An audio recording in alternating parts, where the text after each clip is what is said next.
আপনারা কি জানেন রকেটে কতগুলো ইঞ্জিন থাকে এবং রকেট কিভাবে কাজ করে? না জানলে এই ভিডিওটা অবশ্যই শেষ পর্যন্ত দেখুন, কারণ এই ভিডিওতে আমি আপনাদের জানাবো যে কিভাবে একটা রকেট একটা গ্রহ থেকে অন্য গ্রহে যায় এবং রকেটের ইঞ্জিন কিভাবে কাজ করে। তাহলে চলুন শুরু করা যাক। রকেট ইঞ্জিন নিউটনের তৃতীয় গতিসূত্র অনুযায়ী কাজ করে, যেখানে বলা হয়েছে প্রত্যেক ক্রিয়া সমান এবং বিপরীতমুখী প্রতিক্রিয়া আছে। রকেট ইঞ্জিন এক্সস্ট ধোঁয়াকে পিছনের দিকে পাঠিয়ে দেয়, যার ফলে সেই ধোঁয়া রকেটকে সামনের দিকে ঠেলে দেয়। রকেটের পেলোড, ইঞ্জিন এবং প্রচুর ফুয়েল রকেটকে অনেক ভারী করে তোলে। এই জন্য রকেটে অনেক ইন্ডিপেন্ডেন্ট স্টেজ থাকে, অর্থাৎ অনেকগুলো স্বাধীন ধাপ থাকে। যখন একটা স্টেজের ফুয়েল শেষ হয়ে যায়, তখন রকেটকে হালকা করার জন্য সেই স্টেজটাকে আলাদা করে দেওয়া হয়, অর্থাৎ সেপারেট করা হয়, যাতে সেই রকেটটাকে সহজে অ্যাক্সিলারেট করা যায়। কোনো রকেট যখন মহাকাশে যায় অথবা অন্য কোনো গ্রহে পাড়ি দেয়, তখন অনেক ইঞ্জিন সঙ্গে করে নিয়ে যায়। তবে যখন সেই ইঞ্জিনের কাজ শেষ হয়ে যায়, তখন সেই ইঞ্জিনটাকে ফেলে দেওয়া হয়। রকেটের সবথেকে উপরের অংশকে বলা হয় পেলোড কেজিং। এখানে পেলোড রাখা হয়। এবার এই পেলোড কোনো রোভার বা ল্যান্ডার হতে পারে, আবার কোনো স্যাটেলাইটও হতে পারে।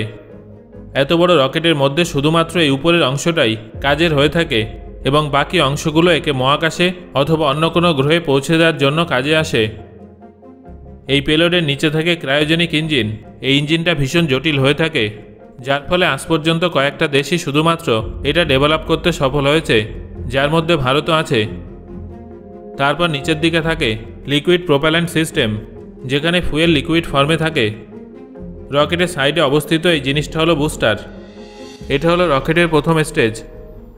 যখন রকেট তার যাত্রা শুরু করে, তখন সবার প্রথমে বুস্টারই তার কাজ শুরু করে, আর এটা প্রচণ্ড শক্তিশালী হয়ে থাকে। এই বুস্টারের ভিতর ফুয়েল সলিড ফর্মে থাকে। তাহলে চলুন বন্ধুরা, এবার এই বিষয়গুলো সব একে একে বুঝে নেওয়া যাক। রকেটের প্রথম স্টেজটা হলো সলিড প্রোপেল্যান্ট সিস্টেম, যেখানে বুস্টার থাকে। এই পর্যায়ে ফুয়েল সলিড ফর্মে থাকে। যেহেতু ফুয়েল অক্সিজেনের উপস্থিতিতেই কাজ করে আর মহাকাশে অক্সিজেন নেই, তাই যে কোনো রকেট অক্সিজেন এবং ফুয়েল উভয়কেই সঙ্গে নিয়ে এগিয়ে যায়। ফুয়েল এবং অক্সিজেনের মিশ্রণকে বলা হয় প্রোপেল্যান্ট। এই জন্য এই ইঞ্জিনের নাম সলিড প্রোপেল্যান্ট সিস্টেম। এই বুস্টারের মধ্যে অক্সিজেন এবং ফুয়েলের একটা মিশ্রণ তৈরি করা হয়। এখানে অক্সিডাইজার হিসেবে নাইট্রেট অথবা লিকুইড নাইট্রোজেন ব্যবহার করা হয় এবং ফুয়েল রূপে রেজিন ম্যাটেরিয়াল অথবা অ্যালুমিনিয়াম পাউডার ব্যবহার করা হয়। তারপর এদের একটা নির্দিষ্ট তাপমাত্রায় মিশিয়ে সলিডে কনভার্ট করা হয়। তারপর রকেট বুস্টারের ভিতর সেটা সেট করে দেওয়া হয়। যখন রকেট লিফটিং স্টার্ট করে, তখন বুস্টারের ভেতরে ইগনাইটারের সাহায্যে এই ফুয়েলকে ইগনাইট করা হয় এবং যখনই এই ফুয়েল জ্বলতে শুরু করে, তখন হাই প্রেশার এবং টেম্পারেচার উৎপন্ন হয়। বুস্টারের নিচে একটা নজেল লাগানো থাকে, যাকে কনভার্জিং এবং ডাইভার্জিং নজেল বলা হয়। এই নজেলটা সবার প্রথমে বুস্টারের ভেতরে জ্বলতে থাকা গ্যাসটাকে কনভার্টস করে এবং তারপর ডাইভার্স করে প্রেশারের সাহায্যে বাইরের দিকে বের করে দেয়। যেভাবে আমরা মুখের সাহায্যে কোনো কিছু ফু দিয়ে উড়িয়ে থাকি, এই নজেলটাও ঠিক সেইভাবে কাজ করে। এই বুস্টারের শক্তির সাহায্যে রকেট সরাসরি উপরে উঠে যায়। তবে রকেট কিন্তু একেবারে ভার্টিক্যালি উপরে ওঠে না, কারণ রকেট যদি ভার্টিক্যাল ডাইরেকশানে এগিয়ে যায়, তাহলে তাকে পৃথিবীর মাধ্যাকর্ষণের কারণে প্রচুর তেল খরচ করতে হবে। তারপর যখন এই রকেটের ফুয়েল শেষ হয়ে যাবে, তখন পৃথিবীর মাধ্যাকর্ষণ পুনরায় তাকে নিচের দিকে টান দেবে এবং রকেটটা নিচে পড়ে যাবে। এই জন্য যখন রকেট লঞ্চ টাওয়ারের দূরত্ব অতিক্রম করে যায়, তখন ধীরে ধীরে এই নজরের দিক পরিবর্তন করে দেওয়া হয়। এই বিষয়টাকে গ্র্যাভিটি টার্ন বলা হয়। তারপর রকেটটা পৃথিবীর সঙ্গে হরাইজন্টাল ট্রাভেলিং শুরু করে দেয়। রকেট যখন পৃথিবী পৃষ্ঠ থেকে 45 কিলোমিটার দূরে চলে যায়, তখন সলিড বুস্টার ইঞ্জিনের ফুয়েল শেষ হয়ে যায় এবং এটা রকেট থেকে বিচ্ছিন্ন হয়ে যায় এবং পুনরায় পৃথিবীতে এসে পড়ে। এটা ভীষণ ভারী হয়, এটা সমুদ্রের মধ্যেই ফেলা হয়। নাসার এই ভিডিও ক্লিপটা আপনারা দেখতে পাবেন যে সমুদ্র থেকে বুস্টারটা তুলে নিয়ে যাওয়া হচ্ছে। পৃথিবীর মাধ্যাকর্ষণ শক্তি অনেক বেশি হয়। এই সলিড বুস্টার ইঞ্জিনটা রকেটকে পৃথিবী পৃষ্ঠ থেকে লিফট করার জন্য ব্যবহার করা হয়। রকেটের ভিতর যে ইঞ্জিনটা থাকে, সেটাও অনেক পাওয়ার জেনারেট করে, কিন্তু সেটা এতটা শক্তিশালী হয় না।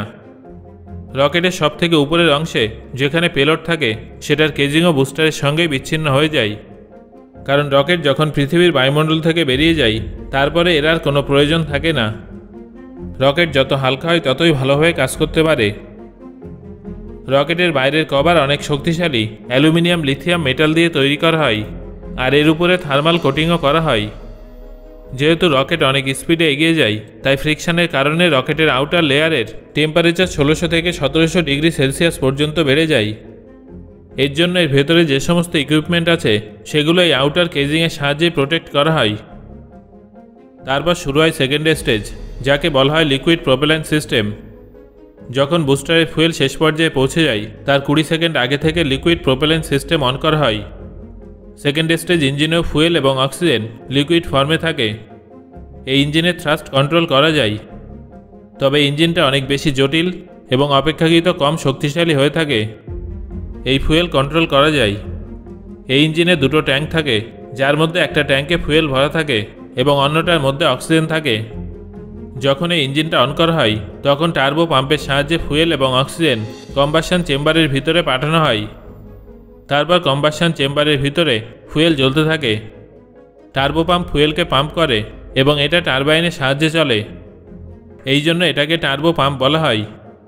কম্বাসন চেয়ারের ভিতরে ফুয়েল পৌঁছানোর আগে ফুয়েল ইঞ্জেক্টরের কাছে পৌঁছায়, যেখানে ফুয়েল এবং অক্সিজেনকে মিক্স করে কম্বাসন চেয়ারে স্প্রে করা হয় এবং কম্বাসন চেয়ারে ইগনিটার থাকে, যেটা ফুয়েলকে ইগনাইট করে। যখন ফুয়েল জ্বলতে শুরু করে তখন অনেক হাই প্রেশার এবং টেম্পারেচারের কারণে এখানেও গ্যাস রিলিজ হয় এবং এখানেও একই কনভার্জেন্ট এবং ডাইভার্জেন্ট নজল থাকে, যা হিট এনার্জিকে কাইনেটিক এনার্জিতে কনভার্ট করে, যার ফলে রকেট উপরের দিকে থ্রাস্ট পায়। যখন সেকেন্ড স্টেজে ইঞ্জিনের ফুয়েল শেষ হয়ে যায় তখন থার্ড স্টেজ ক্রায়োজেনিক ইঞ্জিন কাজ শুরু করে। এই ইঞ্জিনটা ভীষণ জটিল মেকানিজমের ইঞ্জিন। এই জন্য আজ পর্যন্ত কয়েকটা দেশই মাত্র এই ইঞ্জিনটা ডেভেলপ করতে পেরেছে। এই ইঞ্জিনের ভিতরেও ফুয়েল লিকুইড ফর্মে থাকে, যেখানে ফুয়েল রূপে লিকুইড হাইড্রোজেনকে ব্যবহার করা হয় এবং হাইড্রোজেনকে কম্বাসন চেম্বারে জ্বালানোর জন্য লিকুইড অক্সিজেন ব্যবহার করা হয়। এখানে আমি আপনাদের রকেটের যে প্রথম স্টেজ, দ্বিতীয় স্টেজ এবং ক্রায়োজেনিক ইঞ্জিনের কথা বললাম, এগুলো সবকটাই হলো লঞ্চ ভেহিকেল, যা পেলোডকে তার পার্কিং অরবিটে পৌঁছে দেয় এবং সেখান থেকে সামনের দিকে যতটাই যেতে হোক না কেন সেটা মহাকাশযান নিজে থেকেই ট্রাভেল করে। এখানে যদি কোনো স্যাটেলাইট থাকে তাহলে সেটাকে তার অরবিটে সেট করে দেওয়া হয়। এখানে স্যাটেলাইটের কাছেও নিজের পজিশন সেট করার জন্য নিজস্ব বুস্টার থাকে। এই পেলোডে যদি কোনো রোভার বা অরবিটার থাকে তাহলে তার মধ্যেও ইঞ্জিন থাকে, যেটা রোভারকে কোনো গ্রহে ল্যান্ড করতে সাহায্য করে। বন্ধুরা, আপনারা এমনও কিছু রকেট দেখে থাকবেন যেগুলো মহাকাশে মহাকাশচারীদের সঙ্গে করে নিয়ে যায়। এখানে রকেটের কাজ হলো সেই মহাকাশ যানটাকে মহাকাশে পৌঁছে দেওয়া, তারপর মহাকাশে থাকা, ঘোরাফেরা করা, এই সব কিছু এই মহাকাশ যানের মাধ্যমেই হয়ে থাকে এবং এটাই পুনরায় পৃথিবীতে মহাকাশচারীদের নিয়ে আসে।